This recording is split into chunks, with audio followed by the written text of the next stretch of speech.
Baik, pada pertemuan kedua ini kita akan membahas tentang aritmatika modulo, ya, yang merupakan perluasan dari konsep sebelumnya. Ya. Misalkan di sini ada suatu bilangan bulat A dan M, ya, yang kemudian kita tuliskan sebagai A mod M, ya, dibaca A modulo M, ya, memberikan sisa jika A dibagi dengan M, ya. Nah, di sini sisanya kita misalnya kan punya R, ya. Maka notasinya A mod M sama dengan R. Jadi di sini yang kemudian kita munculkan adalah sisanya. Ya, sedemikian sehingga A itu sama dengan MQ tambah R. Ya, dengan R-nya ini lebih besar dari 0 dan dia lebih kecil dari M.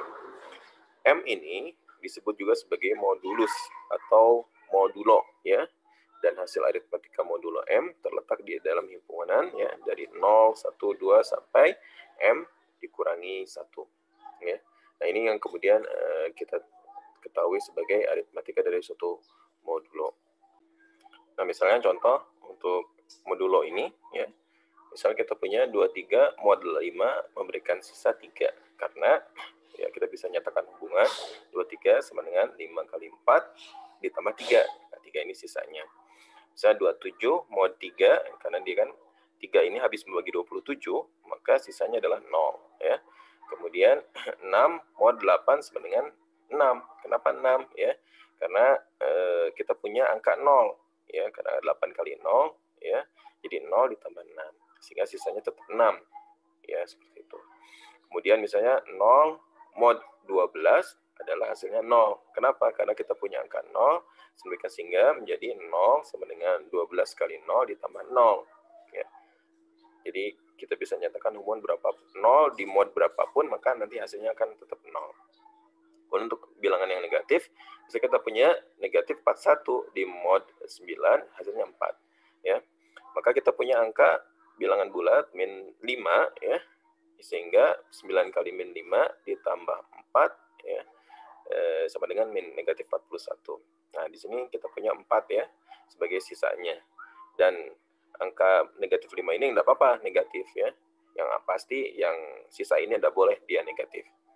Kemudian kita punya min 39 mod 13, ya, itu sama dengan 0. Karena min 39 dinyatakan sebagai hubungan 13 kali negatif 3 ditambah 0. Artinya sebenarnya di sini 13 ini habis membagi negatif 39. Dalam aritmatika modulo kemudian ada akibat, ya, akibat yang kemudian kita bisa juga sebutkan salah satunya adalah kekongruenan, ya. Kekongruenan kalau misalnya kita bisa lihat dalam satu geometri, maka kekongruenan adalah kesebangunan, ya. Maka dalam aritmatika modulo pun ada yang namanya kekongruenan. Nah, di sini kita bisa lihat ya, ada satu hal yang mirip, ya. Ketika misalnya kita punya 38 mod 5, maka menghasilkan sisa 3. Sama pun dengan 13, kemudian dimodulokan dengan 5, maka hasilnya juga 3. Maka kita bisa katakan, ya, 38, ya, kongruen dengan 13 dalam modulo 5. Ya. Sekali lagi, ini cara membacanya adalah 38, ya, kongruen dengan 13 dalam modulo 5. Di sini kita bisa generalisir atau kita umumkan. Misalkan A dan B bilangan bulat dan M adalah bilangan yang lebih besar dari 0. Maka A kongruen dengan B dalam modulo M jika M-nya habis membagi A kurangi B. Kita bisa lihat di sini, ya, 38 dikurangi 13, ya. Maka M yaitu 5 ini habis membagi 38 dikurangi 13. Nah, jika A tidak kongruen dengan B dalam modulus M, ya, atau dalam modulo M, maka kita bisa tuliskan dalam bentuk seperti ini. A, ya, tidak kongruen dengan B dalam modulo M. Akibat lain dalam penulisan modulo, ya, aritmatika modulo, kekongruen dalam modulo, maka kita bisa lihat, ya, jika A kongruen dengan B dalam modulo M dalam bentuk sama dengan dapat dituliskan sebagai, jadi kita mengubah kekongruen ini menjadi ubah ke dalam bentuk persamaan. ya, maka kita bisa tuliskan sebagai A sama dengan B ditambah KM, ya, di mana K adalah suatu bilangan bulat. Misalnya di sini kita punya 17 kongruen dengan 2 dalam modulo 3. Artinya kan sama dengan 17 sama dengan 2 ditambah 5 kali 3. Ya. Kemudian min 17 kongruen dengan 15 dalam modulo 11. Maka kita bisa tuliskan juga ke dalam bentuk negatif 17 sama dengan 15 ditambah ada satu bilangan K yaitu negatif 2 dikali 11. Nah, akibat yang lain dalam penulisan notasi kekongruenan, ya, sebaliknya misalnya kita punya A mod M sama dengan R, maka dapat ditulis juga sebagai A kongruen dengan R dalam modulo M. Ya, misalnya kita punya contoh 23 modulo 5 sama dengan 3, maka kita bisa tuliskan juga dalam bentuk notasi kekongruenan di mana 23 kongruen dengan 3 dalam modulo 5, ya. Kemudian misalnya kita punya juga 27 modulo 3 sama dengan 0. Maka kita bisa katakan 27 kongruen dengan 0 dalam modulo 3. Atau 6 modulo 8 sama dengan 6. Maka kita bisa katakan 6 kongruen dengan 6 dalam modulo 8. Ya, atau misalnya 0 modulo 12 sama dengan 0, maka kita bisa tuliskan 0 kongruen dengan 0 dalam modulo 12. Ya, atau negatif 41 modulo 9, ya, sama dengan 4. Maka kita bisa tuliskan negatif 41 kongruen dengan 4 dalam modulo 9.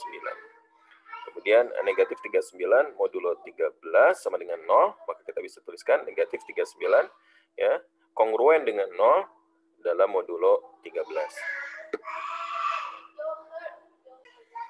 Selanjutnya ada teorema, ya, tentang kekongruenan ini, ya, hubungannya antara modulo dan kekongruenan.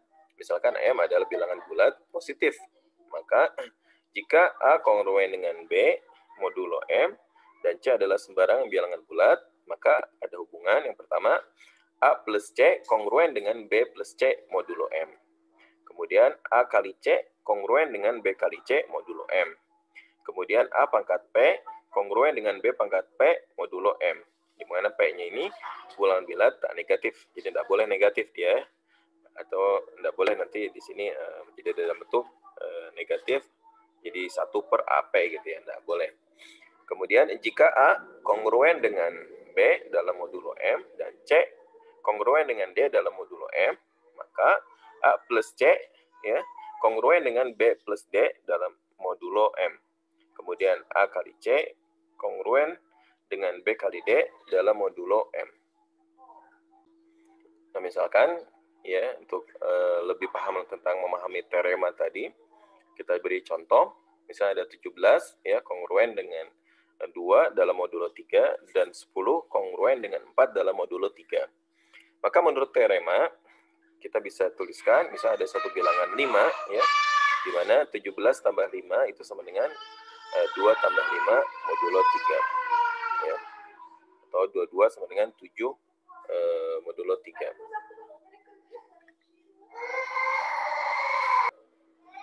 Ya, kita punya 17 ditambah 5 kongruen dengan 2 ditambah 5 modulo 3 atau sama dengan 22, ya, 17 tambah 5 kongruen dengan 7 dalam modulo 3. Ya, ini berdasarkan teorema juga, 17 kali 5 dengan 5 angka sembarang itu kongruen dengan 5 kali 2 modulo 3. Sehingga kita punya 85 kongruen dengan 10 modulo 3. Kemudian 17 tambah 10 jadi 27. Kemudian kongruen dengan 2 tambah 4 atau 6 modulo 3. Kemudian sama pun dengan ini, ya, perkalian, misalnya 17 kali 10 kongruen dengan 2 kali 4 modulo 3.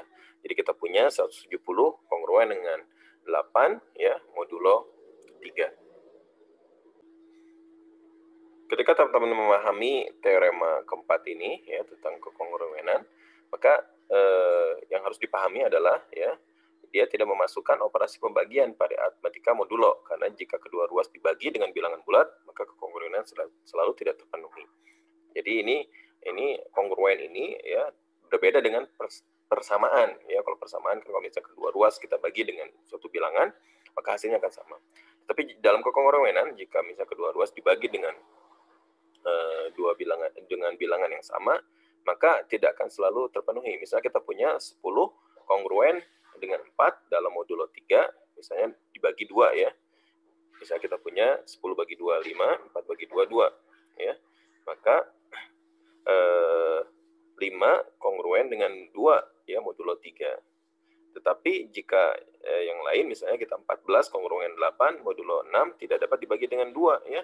Karena misalnya di sini kita punya 14 bagi 2 sama dengan 7, 8 bagi 2 sama dengan 4, tetapi 7 ya tidak kongruen dengan 4 dalam modulo 6. Jadi kadangkala bisa terpenuhi, kadangkala tidak terpenuhi. Ya, maka artinya di sini dalam pembagian secara umum tidak berlaku. Misalkan ada latihan ya, jika A kongruen dengan B dalam modulo M dan C kongruen dengan D dalam modulo M ya. Kemudian ada bilangan bulat sembarang ya. Maka kemudian buktikan bahwa A kali C ya itu kongruen dengan B kali D dalam modulo M. Oke, maka untuk membuktikannya kita kemudian eksplorasi dari yang diketahui ya. Kita punya A kongruen dengan B dalam modulo M, maka kita bisa tuliskan sebagai A sama dengan B ditambah K1M, di mana K1M itu satu bilangan sembarang. Kemudian ada C kongruen dengan D dalam modulo M, maka kita bisa tuliskan misalnya jadi C sama dengan D tambah K2M. Ya. Maka ketika kita katakan AC, maka kita kalikan A dan C ya. A dan C. Sehingga kita punya suatu bentuk seperti ini, B kali D ditambah BK2M tambah DK1M tambah K1K2M kuadrat.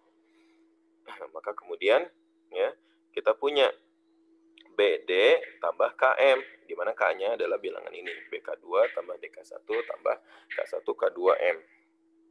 Maka di sini kita bisa lihat ya bahwa A kali C kongruen dengan B kali D ya, di mana K-nya di sini merupakan ya penjumlahan dan perkalian dari bilangan-bilangan bulat sehingga menghasilkan bilangan bulat juga ya. Sehingga kita bisa katakan A kali C kongruen dengan B kali D dalam modulo M. Ya, ini terbukti ya. Sehingga kita keluarkan M-nya di sini sehingga jadi suatu bilangan K.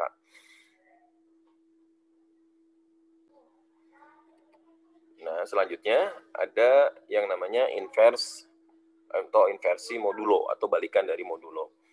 Nah, dalam perkalian kan kita punya ya, misalnya ada satu bilangan 4 ya, maka inversnya adalah 1/4. Tapi dalam inversi modulo atau aritmatika modulo, masalah inversi modulo ini mungkin lebih komprehensif ya. Kita akan coba selanjutnya untuk memahami tentang inverse modulo atau balikan dari modulo, maka kita diperkenalkan dengan istilah relatif prima ya. Apa itu relatif prima? Dua buah bilangan bulat A dan B dikatakan relatif prima jika PBB-nya A, B itu sama dengan 1 ya. Nah, kemudian ada juga jika A dan B relatif prima, maka terdapat bilangan bulat M dan N sehingga M kali A tambah N kali B itu sama dengan 1. Misalnya di sini kita punya 20 dan 3 relatif prima. Kenapa? Karena PBB dari 20,3 adalah 1 ya. Kemudian 7 dan 11 PBB-nya 1. Kemudian 20 dan 5 ya sama dengan 5, maka tidak dikatakan sebagai relatif prima karena dia PBB-nya bukan 1. Nah, selanjutnya jika A dan B relatif prima dan M-nya jika A dan M relatif prima dan M-nya lebih besar dari 1, maka inverse atau balikan dari A mod M itu ada. Jadi untuk menjamin bahwa suatu modulo itu memiliki inverse, maka kita bisa katakan dia harus relatif prima. Nah, selanjutnya jika atau inverse dari A mod M ya adalah ada suatu bilangan bulat X ya. Sedemikian sehingga maka ketika X kali A itu kongruen dengan 1 modulo M ya, atau bisa juga dinotasikan sebagai A inverse 1 ya modulo M itu sama dengan bilangan X. Nah, misalnya kita diminta untuk menentukan inverse dari 4 mod 9 atau 17 mod 7 atau 18 mod 10 ya. Di sini yang pertama kita punya 4 dan 9. Karena PBB-nya 1, maka inverse-nya ada ya. Maka dari algoritma Euclidean kita memperoleh 9 ya sama dengan 2 kali 4 tambah 1. Ya, kemudian kita susun menjadi ya negatif 2 atau dipindahkan satunya jadi negatif 2 kali 4 tambah 1 kali 9 ya. Dari persamaan terakhir ini kita peroleh negatif 2 adalah kebalikan dari 4 mod 9 sehingga kita menuliskan negatif 2 dikali 4 kongruen dengan 1 ya dalam modulo 9. Nah, di sini kita bisa lihat catatan kekongruen negatif 2 ya yang ini ya. Negatif 2 kali 4 kongruen dengan 1 modulo 9. Kita akan mengecek, mohon maaf. Nah, ini. Negatif 2 mod 9 juga adalah inversi dari 4. Misalkan ada 7, negatif 11, 16, dan seterusnya. Karena 7, ya, dia modulo negatif 2, modulo 9. 9 habis membagi 7, ya, dikurangi negatif 2 sama dengan 9. Negatif 11 juga negatif 2 modulo 9 ya. Kemudian 16 juga sama, negatif 2 modulo 9 karena 9 habis membagi negatif 11 ya. Kemudian dikurangi negatif 2 sama dengan negatif 9 atau 16 dikurangi negatif 2 sama dengan 18. Kemudian untuk menjawab soal yang bagian B ya. Kita punya PBB 17,71 ya, maka balikan 17 mod 7 ada ya. Kemudian sama dengan menggunakan algoritma Euclidean, kita tuliskan 17 sama dengan 2 kali 7 ditambah 3. Nah, 7-nya kemudian kita tuliskan sama dengan 2 kali 3 ditambah 1. Kemudian 3-nya kita tuliskan 3 kali 1 ditambah 0. Berarti di sini kita punya PBB dari 17,7 itu sama dengan.